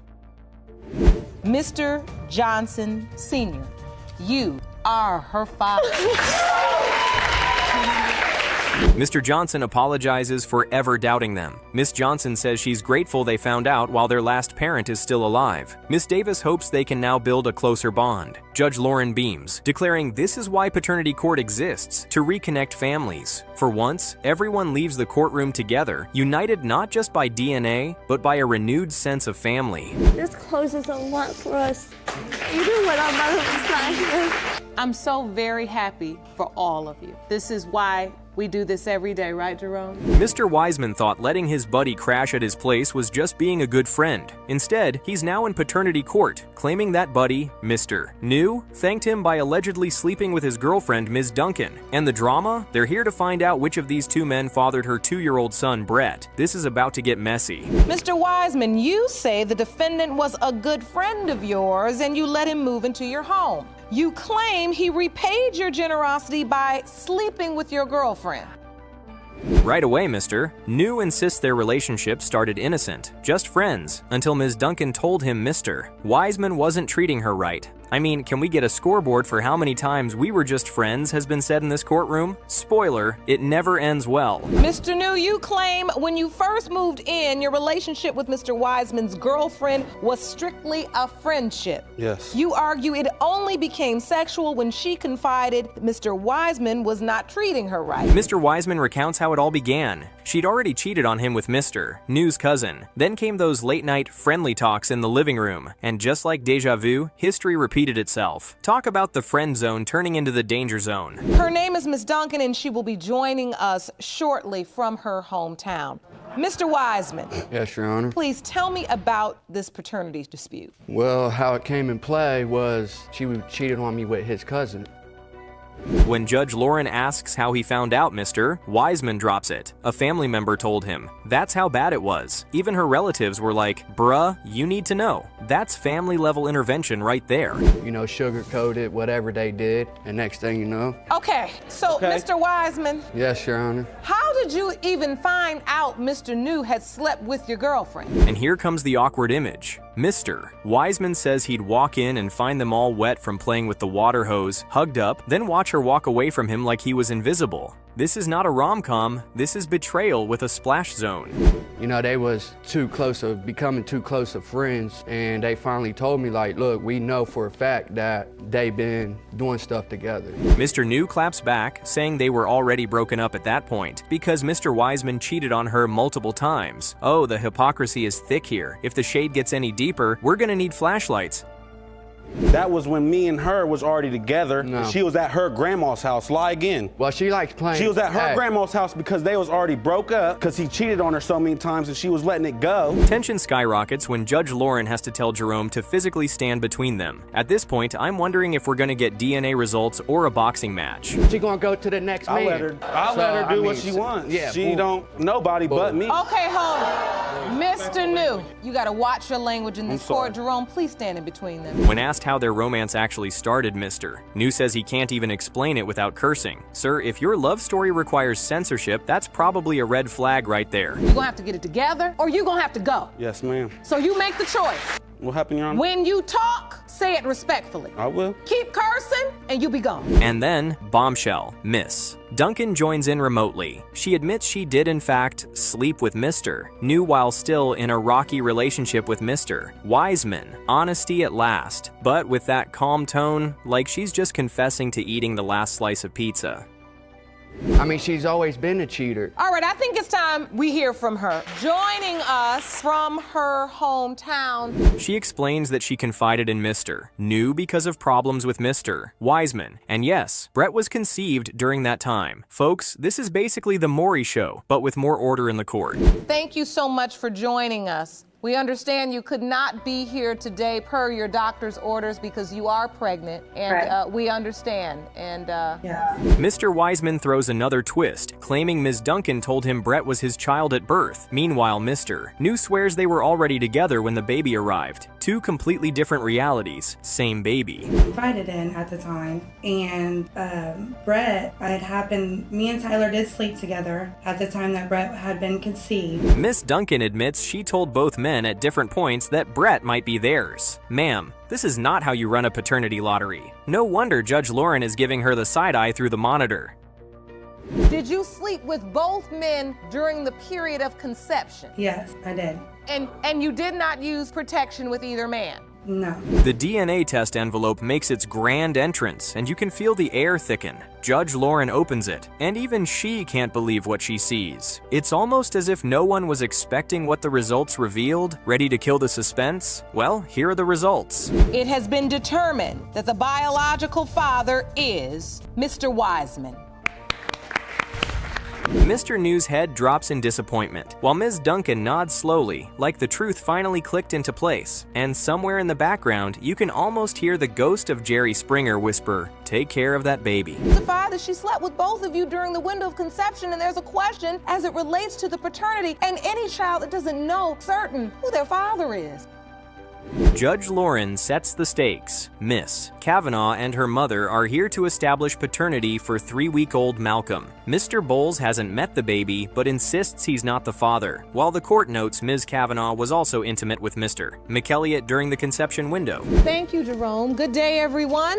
Ms. Kavanaugh, you and your mother are appearing in court today to prove paternity of your 3-week-old son, Malcolm. You claim his biological father is Mr. Bowles. Bowles claims they had sex within 20 minutes of meeting, and later says he found an open condom wrapper at her place. She pushes back, says that wrapper wasn't hers, and accuses him of reaching for excuses. Actually, when we first met the first night, we had sex within like 20 minutes of being in her house. It wasn't within 20 minutes. And then, like, probably 3 weeks later, maybe 2 weeks later, I found like an open condom wrapper in her bathroom. Kavanaugh explains she told Bowles first when she learned she was pregnant, but admits to a one-time encounter with McElliott done to make Bowles jealous, an immature decision she now regrets. All right, so now you find out you're pregnant. Yes. When you find out, who do you tell? Your Honor, I told him. I told Mr. Bowles because that's who I believed was the father. It was the right. Bowles says she lied about being pregnant weeks earlier. She then confesses she tried to fake a test by combining lines, only to return from getting food and find both tests actually positive. The courtroom gasps. And also, before she got pregnant, she actually lied about being pregnant maybe like some weeks before. She lied about it. That is true. The way that I found out that I was truly pregnant with my son is because I was very childish when I was talking to Mr. Bowles. Bowles admits he wasn't excited at first and didn't believe her. Later, he began to think she'd been with others. He recalls a day at the DMV when she texted she was with another man. Actually, at first I didn't believe her. Okay. And I did start to believe her. I wouldn't say I was excited. I was still being around. Yes. I knew that she was with other guys. And actually, I think it's more than... Kavanaugh says early in the pregnancy, Bowles woke her at 3 a.m. to announce he was going to have sex with someone else. He fires back that they weren't together. She chased him out. That was the last time they spoke before court. Acting like he was the father, but when I told him I wanted to be in a committed relationship, I said I don't want to have sex until we are in a committed relationship. I was just tired of it. I was done. I didn't want him to disrespect me anymore. I could be carrying your child and you just disrespect me. Pressed by the judge, Kavanaugh admits she still has feelings for Bowles but wants the truth for her son. She says McElliott even offered to sign the birth certificate without a DNA test. The judge brings McElliott in. I do still kind of have feelings for Mr. Bowles, and I don't really know why. With Mr. McElliott, he actually told me he didn't want to do a DNA test, and he would actually sign the birth certificate and didn't care if he was the father and wanted to be with me. McElliott says he learned of the pregnancy via ultrasound. Kavanaugh even said the image resembled his mother. The judge notes she spoke of the baby as if he could be McElliott's, and he agrees it's possible. She sent me a picture of an ultrasound. I also have that with me. You do? Let me Yes. see that, please. Thank you. Oh. I looked at the ultrasound. She told me that the ultrasound actually resembled my mother. Looks get debated. Kavanaugh leans Bowles. Bowles says he doesn't see it. The judge pivots to a key point. Didn't McElliott agree to sign the birth certificate? So, as you look at Malcolm, who do you think he looks like? I want to say Mr. Bowles, but you can't always go on looks. But I just have I have a feeling. I would... Honestly, Your Honor. McElliott confirms he offered to sign to end the stress, but admits the uncertainty was real. He also hasn't met Malcolm yet. The stress was starting to get on me a little heavy, and I was certain that it was getting on her probably more. So I had came up with an ultimatum that I would sign the birth certificate, I would be the father of the child, and we would just scratch the DNA test and everything. I would just pick up. Then the twist, a possible third man. Kavanaugh says it was a drunken one-night stand, and when asked, can't confirm protection was used. That's true, Your Honor. Oh, no, it's true. That's true, Your Honor. A third party? Yes, Your Honor. Please elaborate on the third party. It was a very drunken night, and it was a one-night stand. Do you remember? Judge Lauren delivers the biology lesson. Women bear the certainty while potential fathers orbit in limbo. Sleeping with multiple partners in the window creates chaos for everyone, especially the child. This is the difference. This is the difference. And I want want you to understand that, because a lot of women feel like they want to compete with a man, and these men are running all over the place, and it's wrong. It's wrong all day long. After Kavanaugh's mom pushes for an apology, the judge reframes the moment. Self-respect, wise choices, and never trying to keep a man by having a baby. Hard truths, plainly spoken. I just heard my daughter take responsibility. I believe that he should apologize. He hasn't just been, look, I haven't been there through the pregnancy, but Miss Kavanaugh, what your daughter learned was a very valuable lesson. A, pick and choose very wisely. Results time. Phew. We all can agree that this case has been filled with nothing but roller coasters and crazy truth bombs. Let's get to the bottom of it all, shall we? Here are the results. Is the father of 3-week-old Malcolm Kavanaugh. Mr. McElliott, you are not his father. Mr. Thompson, you've dragged the defendant, Mr. Fresneda, to court to prove that you, not he, fathered Miss Jasmine Robinson. A tense silence hangs over the courtroom as the judge introduces a 29-year-old woman, Jasmine Robinson, uncertain about a truth that could shake the foundation of her entire identity. Two men face her. One, Jorge Fresneda, who raised her as his own from birth. The other, Ladnar Thompson, who claims he secretly fathered her decades ago. Both men carry conviction, but only DNA can break through the cloud of denial and whispered secrets that have shadowed her life. Mr. Thompson? Yes, Your Honor. Why did you finally decide to reach out to Robin? Me and her mother had relations while Miss Fresneda was away. Thompson begins with quiet determination, recounting an affair with Yasmin's mother, Sonia, while Jorge was away. He explains how the relationship ended once Jorge returned. Still, the timing of Sonia's pregnancy left questions. Family whispers suggested the child looked like him, yet Sonia insisted Jorge was the father. For years, Thompson stayed silent, unwilling to disrupt the family. Now, decades later, with Sonia gone, he insists the truth must finally come out. What made you so certain as to why you would just reach out now after all of these years? She's 29 years old now. Well, it's sorry to say, but, I got a phone call saying that. Jasmine listens, stunned. She admits she never heard rumors growing up, never suspected another man might be her father. Jorge never treated her differently from her siblings, and her mother never hinted at another possibility. For nearly 3 decades, she lived certain of her parentage, until Thompson began sending her Facebook messages. This is a Facebook message? Yeah, Facebook message that he sent me saying, like, hi, do you know who I am? And I had said no. And then that's when he had started explaining the situation of how... Confusion quickly turned to disbelief. At first, Jasmine dismissed the messages as ridiculous, even insulting. But when she reached out to her Aunt Felicia, her mother's sister, everything changed. Felicia revealed the long-buried family gossip that Sonia had been involved with Thompson around the time Jasmine was conceived. And so I had called my Aunt Felicia, and I said, Auntie Felicia, this guy named Ladnar Thompson's messaging me on Facebook saying that he's my dad and not my dad. And then she was like, what's his name? And I had said Ladnar Thompson, and she's like, oh my God. When Jasmine confronted Jorge, the man she had always known as her father, he too admitted hearing Thompson's claim in the past. Yet Jorge explained that Sonia was adamant in her denials, and that his love for her and Jasmine was too strong to let suspicion take root. He raised her as his own, never questioning the role, never letting rumors weaken the bond he chose to embrace. His conviction was clear. Whether or not blood tied them, she was his daughter in every way that mattered. And my dad was like, what's his name again? And then I said Ladnar Thompson. And then he had said kind of the same story that my Aunt Felicia told me. He said that years ago, he had came around saying that he was my dad, but my mom was saying no. Still, the emotional weight pressed heavily on Jasmine. She expressed feeling betrayed that no one in her family had ever told her about the possibility, even after her mother's death. She wondered why she had been left in the dark until an unexpected Facebook message shattered her certainty. Her pain was raw, revealing a lifelong trust in her identity suddenly fractured by competing stories, memories, and half-truths. Yes, and I'm so sorry for that, but, their relationship was happy, and at the time when she was conceived, I wasn't sure myself, so it took me a minute to get to where I'm at today. The judge pressed deeper, calling Aunt Felicia to testify. Felicia confirmed that Sonia always denied Thompson's claim, but she too admitted noticing differences as the children grew older. She said Sonia often became defensive and angry when the subject arose, shutting down any suggestion that another man could be Jasmine's father. together. But privately, Felicia could not ignore the similarities between Thompson and Jasmine. Who did your late sister name as the father? Mr. Fernando. So Mr. Fresneda, Mr. Fresneda Yes. was always the father that her late mother named.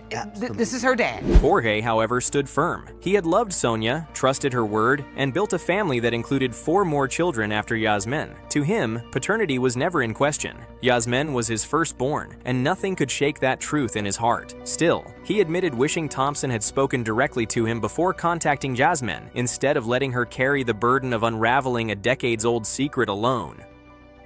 Yes, we know each You knew other. who he was. Yes. You were fully aware. Of course. Okay, and so what was the story as you understood it? I asked her mother, and like he says, on more than one occasion, and she always stayed to me. As the emotional testimonies settled, the weight of decades of denial and secrecy filled the room. The judge acknowledged the complexity, the love of a man who raised her, the conviction of another who claimed her, and a daughter caught in the middle with no way to resolve the conflict but science. At last, the DNA results arrived. All eyes locked on the bench as the judge slowly began to read.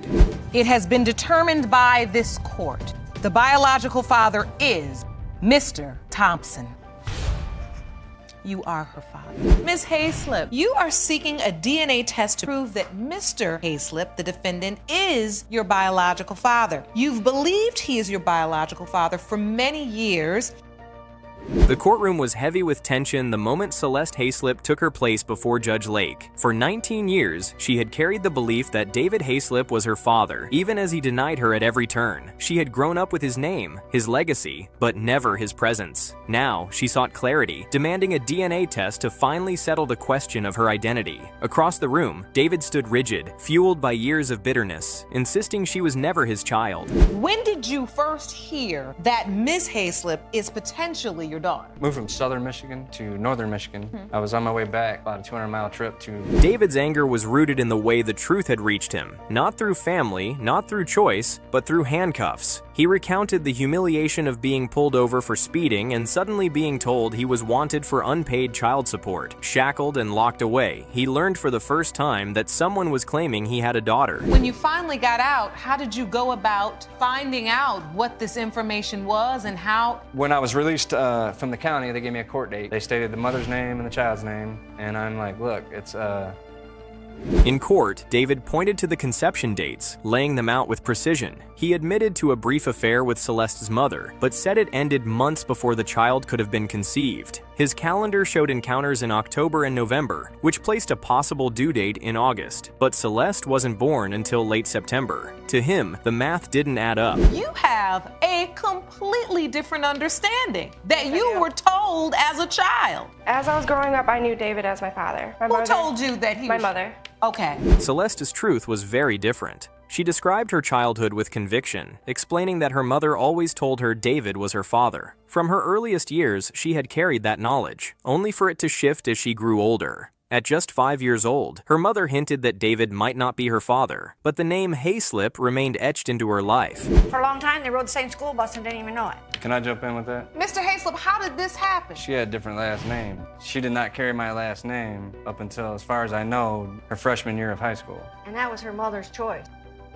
The connection came unexpectedly. As a child, Celeste rode the same school bus as one of David's daughters, Courtney, without realizing they might be sisters. Even David's sister, Susan, who supported Celeste, admitted she felt an immediate resemblance when they first met. She described the struggle of trying to bond with her niece, only to be blocked by Celeste's mother, and later devastated when Celeste was placed into foster care. Okay. I kept asking her and asking her and asking her to let me know Celeste, get to know her. She denied me. She wouldn't let me get to know her. Really? Yes. And then finally, after several months, she finally set it up to where that I could meet Celeste. David, however, resisted those claims with fury. He recalled a family gathering where Susan brought Celeste unannounced, declaring her to be his daughter before the entire family. To him, it was a humiliation, a forced announcement without proof. He insisted that if Celeste were truly his, it should have been his decision to accept her into the family. Say to your brother, hey, David, this young girl, I think she reminds me of myself. What really happened is she brought Celeste to a family gathering without, this was before, I'd never seen her. As the years passed, the wounds only deepened. Celeste, in tears, recalled how she spent 5.5 years in foster care, knowing that David had refused to take her in. To her, it was abandonment, proof that the man she believed was her father had turned his back on her. David countered sharply, calling it a lie, claiming he had checked on her well-being and even driven miles to try to find her. What was your childhood like trying to manage this kind of information? I've grown up as him as my father, her as my aunt, her as my sister. But also, the confrontation grew heavier as Celeste's half-sister Courtney took the stand. She admitted to doubts, uncertain whether Celeste could be her sibling, confused by the secrecy and silence. David seized on that uncertainty, pointing to Celeste's troubled past, her arrests, and insisting he didn't want her influence around his other children. But Judge Lake's tone sharpened, reminding him of the cruel childhood Celeste had endured, reminding him that much of her struggle stemmed from the rejection she faced. The court fell quiet as the weight of her words landed, forcing David to confront the humanity of the daughter he denied. Is there a reason why you have not accepted Miss Hayslip Celeste into your life? Are you doubtful that she is your sister? A little bit, because I've never been told about her. Judge Lake, unshaken, prepared to deliver the truth. She acknowledged the pain, the accusations, and the years of fractured relationships. But in her hands was the envelope that held the answer. A single test that would silence the arguments and settle the question once and for all. She opened it slowly, and all eyes turned to her as she read the results. When it comes to Celeste Hayslip, you are her father. You brought your mother to court because you claim she committed paternity fraud and lied to you about the identity of your biological father. You were raised believing one man was your father, but are here to prove another is your dad. The courtroom feels heavy as Jessica Seaton takes her place before the judge. She has carried a secret for years, one that has torn apart her relationship with her mother and clouded her sense of identity. Jessica explains that she was raised believing Jesse Seaton, her mother's husband, was her biological father. His name is on her birth certificate, he kept her umbilical cord, and he loved her unconditionally until his death when she was a child. But now, after decades of doubt and whispers, she is convinced another man, Gregory Bryson, may be her true father. I just want to start by saying I haven't seen her talk to this woman in 5 years, almost 5 years. The reason that I haven't seen her talk to her in almost 5 years is because she's a liar. Her mother, Teresa McPeak, stands across the courtroom unflinching. She denies ever lying about Jessica's paternity and insists Jesse was the rightful father all along. She argues that if Jesse had doubts, he could have pursued DNA testing decades earlier, but he never did. In her eyes, Jessica's accusations are nothing more than cold-hearted attacks meant to inflict pain.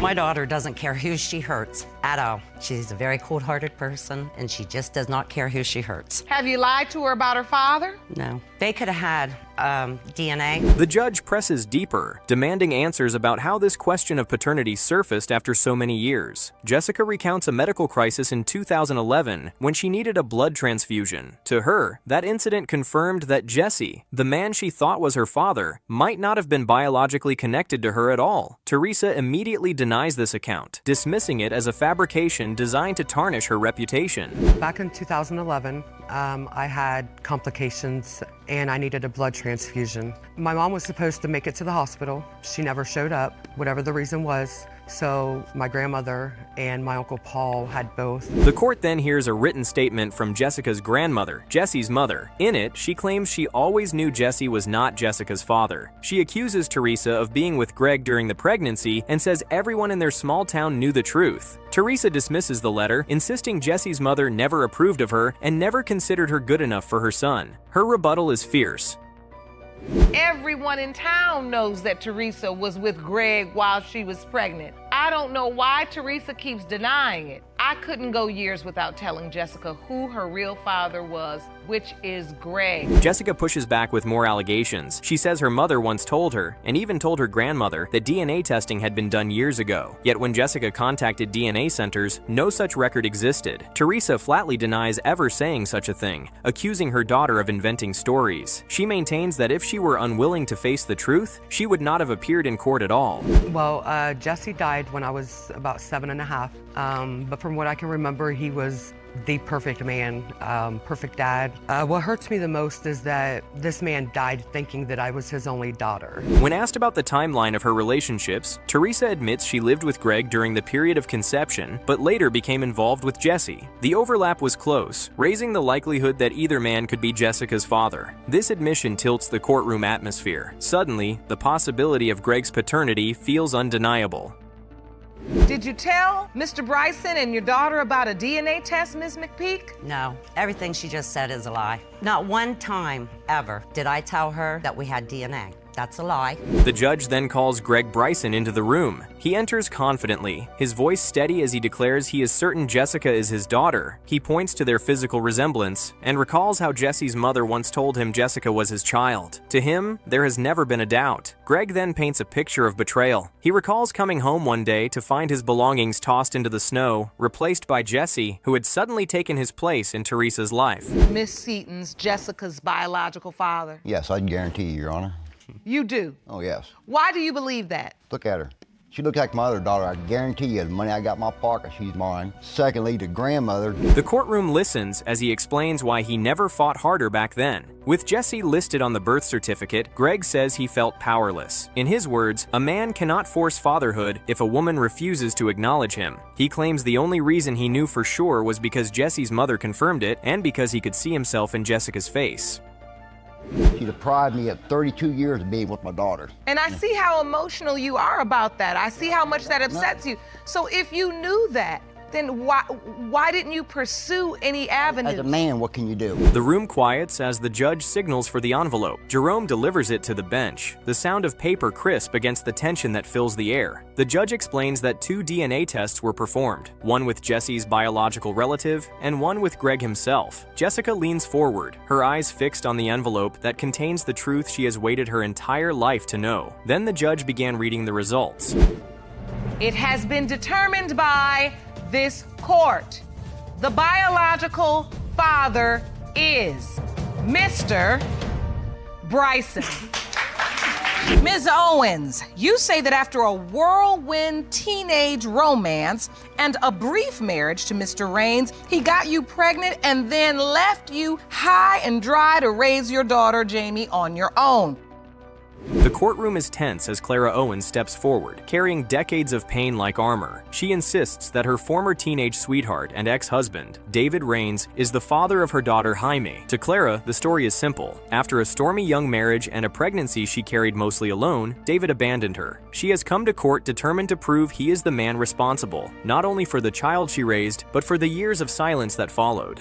2 to 3 weeks pregnant when I went back and to live with my parents when he left me. This is after him and 2 of his friends had come home about 1 o'clock in the morning with 3 girls. David, however, pushes back with equal conviction. To him, the timeline of conception does not fit. He argues he was living in another county separated from Clara, long before Jaime was conceived. He paints Clara as a woman using his name to save face, suggesting she labeled him the father because admitting the truth would be too humiliating for her and too painful for their daughter. So did you have any happy times? We had a few, not many. Okay. About the only time we really did have any connection was in bed. All right, I'm getting all the facts. Clara recounts how she was just weeks pregnant when David left her, after nights of suspected infidelity. She remembers clearly 2 in the morning, other women in their home, and a husband who brushed it off. For her, that betrayal marked the end. David doesn't deny his behavior. Instead, he dismisses it as youthful recklessness, saying their relationship had always been unstable. Makes you believe she was cheating, Mr. Rain? We went home an awful lot. It's just hard to believe for me to believe that she was not cheating. I mean, again, here we are in court today over a child that's 27 years old, and the timeline don't add up. At the center of this conflict is Jaime, a woman now in her mid-20s, caught between her mother's certainty and her supposed father's doubts. David leans heavily on a calendar, counting backward from Jaime's July 31st birthday to argue that conception must have happened after he left Clara in August. He presents it methodically, step by step, as if mathematics could erase decades of lingering doubt. Right, 1, 2, 3, 4, 5, 6, 7, 8. This is when Clara says she's pregnant. No, I got pregnant in October. This is when she's 6, 8, so I left in August. is when I left. The judge listens carefully, pushing both to confront inconsistencies. For the first time, the courtroom hears the unvarnished truth. There's another man, and the window of conception overlaps with both men. The weight of that admission is crushing. Clara, through tears, confesses she always wished her daughter had the kind of father she herself grew up with. But instead, Jaime was left with questions. Got a letter from him, Your Honor, when I was 7 months pregnant, out to here, and he said, "You are not pregnant, it's all in your head." The birth certificate becomes another battleground. Clara never listed David as the father, giving Jaime her maiden name instead. For her, that decision was one of pain and pride. If he wanted no part in their child, then she would not force it. David, however, argues differently, saying Clara told people they had been separated too long for the baby to be his. He accuses her of planting doubt and hiding the truth. I actually took her to see him when she was 2 weeks old. And when you saw her, what did you... There was still doubt. You know, there's still doubt. There's always been doubt. Despite his denial, David admits he paid child support and made attempts to be present. His story is messy. He claims he never believed Jaime was his, yet acknowledges he still stepped in financially. For him, the blame lies with Clara, who he says poisoned any chance of a relationship by constantly fueling conflict. The contradiction is striking. Here is a man who denied paternity, but also shouldered parts of fatherhood. My name's not. And this is the birth certificate for Jamie Corinda Owens, and the baby was born to Clara Dean Owens. No father's name on it. And there is no father listed on this birth certificate. Exactly. Jaime herself speaks with raw emotion. She recalls learning at 12 that her mother had been with another man. At the time, she brushed it off, assuming her mother was only trying to stop her from moving in with David. She compared her features to photographs of the other man, convinced at times she resembled him more than her supposed siblings. For her, the doubt has been lifelong and unresolved. That I'm not her dad. Who did you think was your father growing up? I've had several people tell me all through my life that I didn't look like him, that he wasn't, that the timeline was off, that... The judge's questions pierce deeper, challenging Clara about her motives. Was it hate, jealousy, or genuine uncertainty that led her to withhold the truth from Jaime? Clara admits it was both. She confesses she used her daughter as a weapon at times, a pawn in her battle with David. The judge acknowledges the years of confusion, pointing out how the lack of facts left space for painful stories to grow. But now, she insists, the time for doubt is over. It has been determined by this court. Mr. Raines, you are the father. Miss Casey, you say that for more than 25 years, your mother has told you that a deceased man who is listed on your birth certificate... From the moment the case was announced, the courtroom carried an air of unease. A daughter had grown up with questions gnawing at her identity, told for more than 2 decades that the man listed on her birth certificate was her father, yet never knowing him, never even holding a picture of his face. Her mother insisted that this man, long believed dead after a violent end, was the true father. But another man, still very much alive, stepped forward to challenge that story. For the first time, all of them stood before the judge, forced to face the past that had been buried under lies, rumors, and silence. Not knowing where I came from, I built a bond with Otis Hawkins, who's on my birth certificate, even though he's not ever been in my life. I do not know what the man looks like. I don't have a picture of him. I don't have anything about him, but... The daughter, Laconda, did not hide her pain. She spoke of her childhood marked by the absence of a father. Unlike her siblings, who grew up with fathers present, she was left wandering through doubt and resentment. She had given her children the stability she never knew, making sure they always knew who their father was. But behind her determination was a deep wound. How do you feel? It hurts me to find out that's how she feels. If I would have knew that that's what she needed, I would have did my best to help her, but I did not know. Miss Casey, you seem to kind of... Her mother, Ms. Ewing, sat under the scrutiny of both her daughter and the court. She admitted she once believed the father was a man named Otis Hawkins, only to hear later that he had been killed in a violent family altercation. She said she kept this from her daughter until years later, not knowing how to tell a child that her father was gone, but the daughter looked unconvinced. I called his cousin to see did she want to spend time with Laconda, and she informed me then that he had been shot in the head by his brother and he was deceased. Laconda was 7 years old. Then came the other man, Mr. Edwards. He insisted that during the time of conception, he and Ms. Ewing were still intimately involved. For him, this wasn't speculation. He reached out years later, searching on social media. When he saw LaConda, he said he felt it instantly. She looked like his family, carried the features of his daughters, and even mirrored his own mother's face. The conviction in his voice was heavy. You weren't in your daughter's life or Miss Casey's life, am I correct? Correct, Your Honor. So you reached out to her on social media? I was looking. You were looking? I was looking for them. But LaConda wasn't quick to accept. She admitted that when she met Edwards, the bond she expected wasn't there. It felt blank, hollow. She compared herself to his daughter, who insisted they looked alike, but in her heart, she couldn't feel that father-daughter connection. She even raised a striking detail. Both Edwards and Hawkins were African American, yet her complexion and features didn't quite match either side. I did not have a bond with him. Me and my older sister had a conversation about my mother, and she was like, well, what if he is your father, since mother lied to us for so many years about different things? What if Mr. Edwards become your father? Then, the twist. The judge revealed that the man LaConda had believed dead, Otis Hawkins, was alive. The courtroom gasped as he was escorted in. For the first time in her life, she came face to face with the man who had lived in the margins of her story. Hawkins walked in carrying photographs, proof of a life lived with her image framed by his bed for nearly 3 decades. Miss Casey. Yes, ma'am.